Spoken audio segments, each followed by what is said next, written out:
Welcome students. आज हम एक नई सीरीज बना रहे हैं जो IIT, NDA, CA, CS, TGT, PGT, air force से रिलेटेड है। सीए और सीएस कॉमर्स के बच्चे जो इंटरमीडिएट में मैथ ले सकते हैं वो घर बैठे तैयारी कर सकते हैं। स्पेशल स्क्वायर मैट्रिक्स, मैंने बहुत सारी मैट्रिक्स पढ़ाई थी, उनमें से कुछ हट के मैट्रिक्स है तो मैं उनके बारे में बात करता हूँ। Idempotent matrix, a square matrix is idempotent matrix if एक ही ए से मल्टीप्लाई करने पर यदि सेम मैट्रिक्स आ जाए, जिससे हम मल्टीप्लाई कर रहे हैं वही सेम मैट्रिक्स आ जाए, it is called idempotent matrix. इसी तरह nilpotent matrix, a square matrix of order N हमारा यहाँ 2 या 2 से मोर देन हो सकता है, is said to be nilpotent matrix of order N, जिससे हम जिसकी मल्टीप्लाई कर रहे हैं, ए की ए से मल्टीप्लाई कर रहे हैं, सपोज करो वो 0 आ गया या ए की क्यूब इक्वल 0 आ गया, तो ऐसी मैट्रिक्स को हम निलपोटेंट मैट्रिक्स कहेंगे। इनवॉलेटरी मैट्रिक्स, ये भी हमारा एक स्क्वायर मैट्रिक्स होगा। जैसे ही हम ए की ए से मल्टीप्लाई करेंगे, मैट्रिक्स मल्टीप्लाई करेंगे, यूनिट मैट्रिक्स गिवन हो, तो ऐसी मैट्रिक्स को हम इनवॉलेटरी मैट्रिक्स के द्वारा डिनोटेड करेंगे। ऑर्थोगोनल मैट्रिक्स, ए कोई स्क्वायर मैट्रिक्स है, ए मैट्रिक्स की जैसे ही हम किसी ट्रांसपोज मैट्रिक्स से मल्टीप्लाई करते हैं तो यूनिट मैट्रिक्स गिवन होती है, तो ऐसी मैट्रिक्स को हम ऑर्थोगोनल मैट्रिक्स कहते हैं। तो ये 4 मैट्रिक्स जो मैंने बताई, ये सीबीएसई के सिलेबस में नहीं है, लेकिन कंपटीशन में अक्सर इनसे क्वेश्चन पूछे जाते हैं जो हमको लर्न करने होंगे और इनके क्वेश्चनों पर प्रैक्टिस करनी होगी। Question number 1, the matrix 1 first row 1 2 3, second row 1 2 3, third row -1 -2 -3 each. तो 4 ऑप्शन में से कोई 1 ऑप्शन करेक्ट है। तो क्वेश्चन नंबर को करते हैं, इसको मैट्रिक्स ए सपोज कर लेते हैं। Let matrix A equal 1 2 3 1 2 3 -1 -2 -3। तो देन इन 3 की डेफिनेशन तो सेम है, ये ऑर्थोगोनल ट्रांसपोज मैट्रिक्स पर डिपेंड करता है। पहले इन 3 में से कोई एक ऑप्शन देखते हैं है या नहीं। तो ए की ए में मल्टीप्लाई करते हैं, ए की ए में मल्टीप्लाई करते हैं 1 2 3 -1 -2 -3 1 2 3 1 2 3 -1 -2 -3। फर्स्ट रो फर्स्ट कॉलम 1 + 2 -3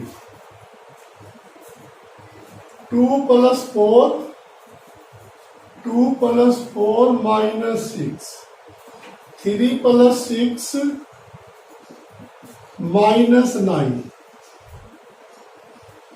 1 + 2 -3 1 + 2 -3 2 + 2 2 + 4 -6 3 + 6 -9 -1 -1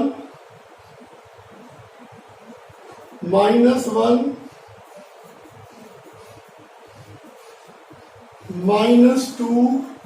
+ 3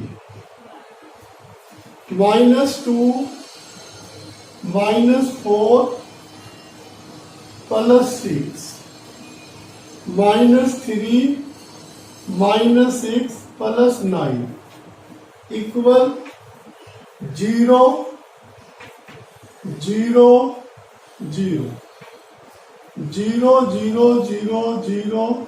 तो नल मैट्रिक्स आ गया, A square equal null matrix, तो जो कि डेफिनेशन ऑफ निलपोटेंट तो हमारा इसका ऑप्शन बी करेक्ट है।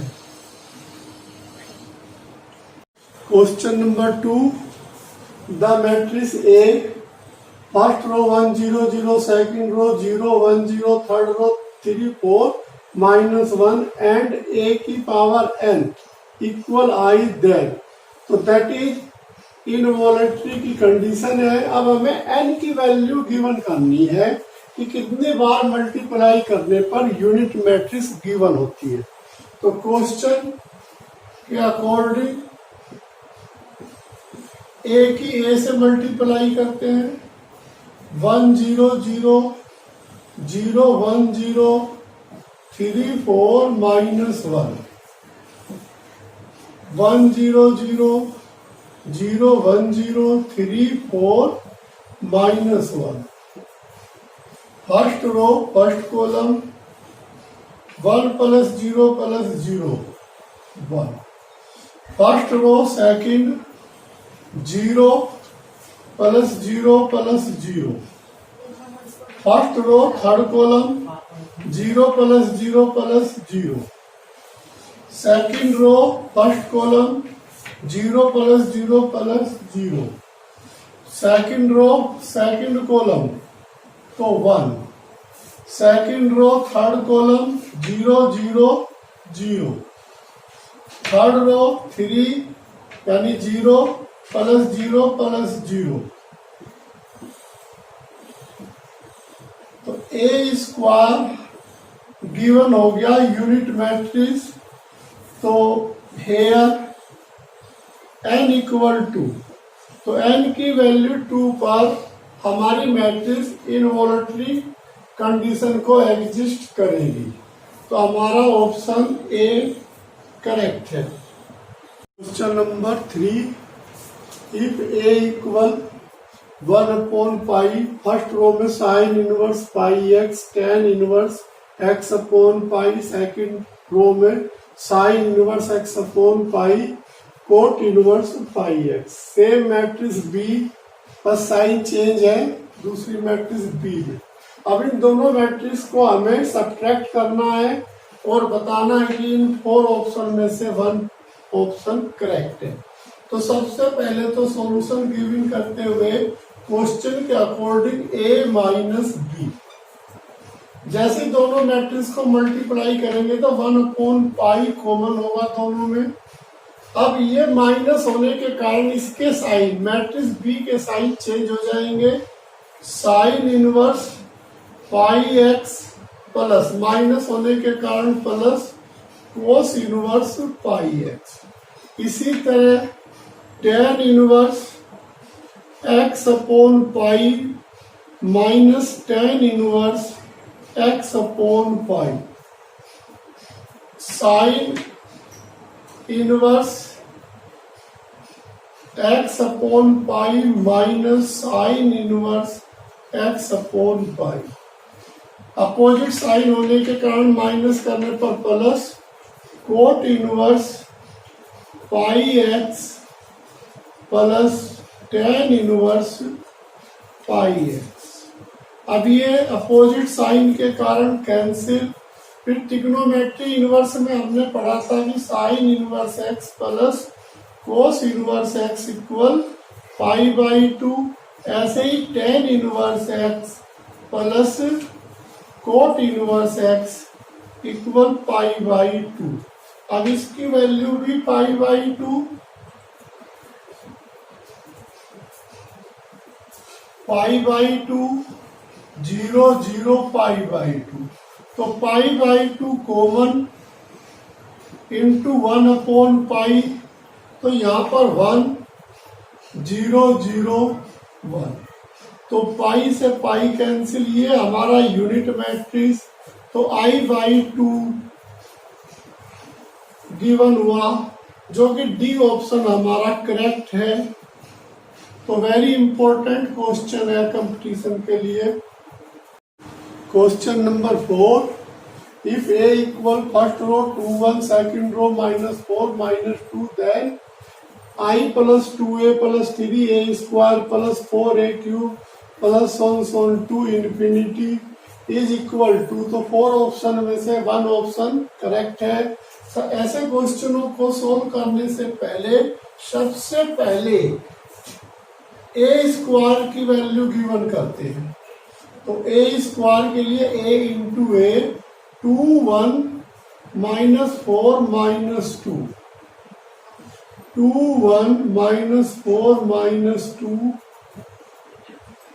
2 + 2 4 -4 +2 -2 -8 + 8 -4 + 4। तो ए स्क्वायर 0 नल मैट्रिक्स। तो इस तरह ए क्यूब ए की 4 ये सभी वैल्यू हमें 0 गिवन होगी। जब ये सभी वैल्यू 0 गिवन होगी तो हमारे पास ये टोटल वैल्यू 0 हो गई 0।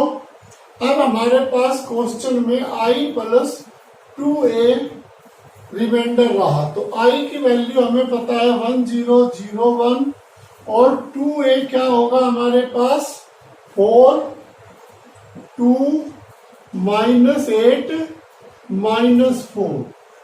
अब इनको प्लस करते हैं 5 2 -8 -3 5 2 -8 -3। तो सी ऑप्शन हमारा इसका करेक्ट है। तो आंसर इज सी ऑप्शन।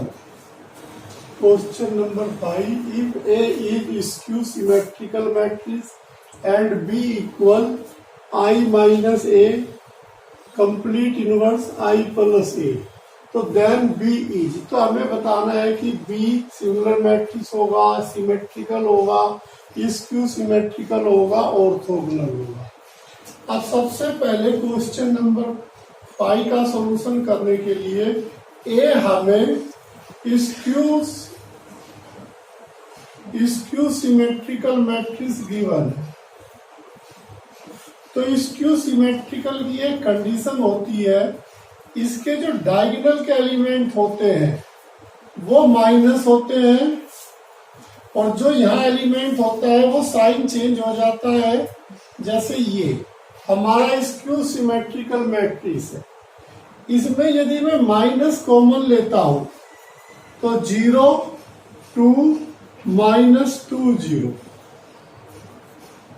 अब कोई भी मैट्रिक्स यदि सिमेट्रिकल मैट्रिक्स है, इसका यदि मैं ट्रांसपोज कर देता हूं तो ये क्या होगा 0 2 -2 0। अब हमें एक मैट्रिक्स बी गिवन है, इस मैट्रिक्स का मैं ट्रांसपोज कर रहा हूं। जब मैं ट्रांसपोज कर रहा हूं तो बी गिवन है i - a inverse i + a। अब इस मैट्रिक्स का transpose i - a inverse i + a। जब किसी मैट्रिक्स का ट्रांसपोज करते हैं, यदि ए बी का ट्रांसपोज है तो वो b' a' हो जाता है। तो इसको हम i - a -i + a, तो इसको i + a का ट्रांसपोज और इसे i - इनवर्स का ट्रांसपोज। अब जैसा कि मैंने बताया कि स्क्यू सिमेट्रिकल में माइनस होता है तो हमारा ये साइन चेंज हो जाएगा, i - a का इनवर्स i + a इंटू ये i - a हो जाएगा। इसी तरह ये भी i + a इनवर्स हो जाएगा।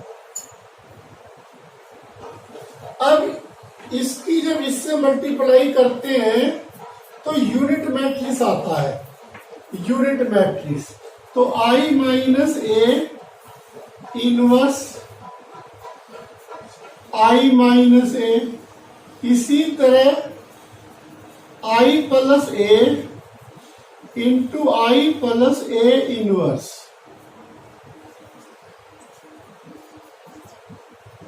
तो ये हमारा यूनिट मैट्रिक्स गिवन हो गया और ये हमारा यूनिट मैट्रिक्स गिवन हो गया। तो I इंटू आई, तो ये ऑर्थोगोनल की कंडीशन हो गई, अर्थात हमारा B ऑर्थोगोनल मैट्रिक्स गिवन हो गया। तो इसका ऑप्शन हमारा B करेक्ट हो गया। तो बस हमें थोड़ा सा स्क्यू सिमेट्रिकल की डेफिनेशन पे ध्यान देना है। इसमें माइनस आया तो मैंने इनकी साइन चेंज कर दिया, इसको प्लस कर दिया, इसको माइनस कर दिया और फिर इनका ऑर्डर चेंज करके डायरेक्टली आंसर लिख दिया। Question number 6, if A matrix first row 1 2 -1, second row -1 1 2, third row 2 -1 1, then determinant adjoint is equal. तो इन 4 ऑप्शन में से एक ऑप्शन करेक्ट है। तो सबसे पहले जब हमने इसको मैट्रिक्स में डिटर्मिनेंट में पढ़ा था तो इसकी प्रॉपर्टी बताई थी, तो उस प्रॉपर्टी पे फोकस करते हैं। एडजॉइंट ए का डिटर्मिनेंट इक्वल बताया था डिटर्मिनेंट ऑफ ए की पावर n-1। एन हमारा यहाँ पर ऑर्डर है, जैसे ये 3 ऑर्डर की मैट्रिक्स है तो इसका आंसर जो होगा डिटर्मिनेंट ऑफ ए 3-1 यानी डिटर्मिनेंट ऑफ ए का स्क्वायर। यानी इन 2 ऑप्शन में से एक ऑप्शन करेक्ट होगा। अब देखते हैं इन दोनों में से कौन सा करेक्ट होता है। सबसे पहले डिटर्मिनेंट की वैल्यू गिवन करते हैं प्लस माइनस प्लस। अब ये प्लस लेकिन यहाँ पर साइन माइनस है तो माइनस साइन लेंगे। सबसे पहले +1, +1 के लिए 1 + 2, अब -2 -1 -4 -1 1 -2 तो 3 +10 माइनस प्लस तो 14 वैल्यू आई इसकी। अब 14 का स्क्वायर, तो प्रॉपर्टी के अनुसार डिटर्मिनेंट ऑफ 40 का स्क्वायर, तो यानी ये आंसर हमारा करेक्ट होगा इसका। तो ए ऑप्शन करेक्ट होगा। आज के लिए homework question, if A matrix दिया हुआ है फर्स्ट रो में α2, सेकंड रो में 2α एंड डिटर्मिनेंट a³ इक्वल 125 है, तो ऐसी कंडीशन में अल्फा की वैल्यू गिवन करनी है +1 +-1 +-2 +-3 एंड +-5। बेटा ये जो मैं आज सीरीज बना रहा हूँ ये आपके फ्यूचर के लिए ही बना रहा हूँ कि घर बैठे बैठे आप लोगों की प्रैक्टिस होती रहे और बिना चार्ज दिए हुए प्रैक्टिस होती रहे घर पे। आप इस सीरीज को अधिक से अधिक शेयर कीजिए जिससे कि आपके फ्रेंड्स को घर बैठे बैठे इसका बेनिफिट मिल सके। और मैं अपनी तरफ से पूरी कोशिश कर रहा हूँ अच्छे से अच्छे क्वेश्चन लाऊं जिसको आप घर बैठ के ही प्रैक्टिस कर सके। Thank you.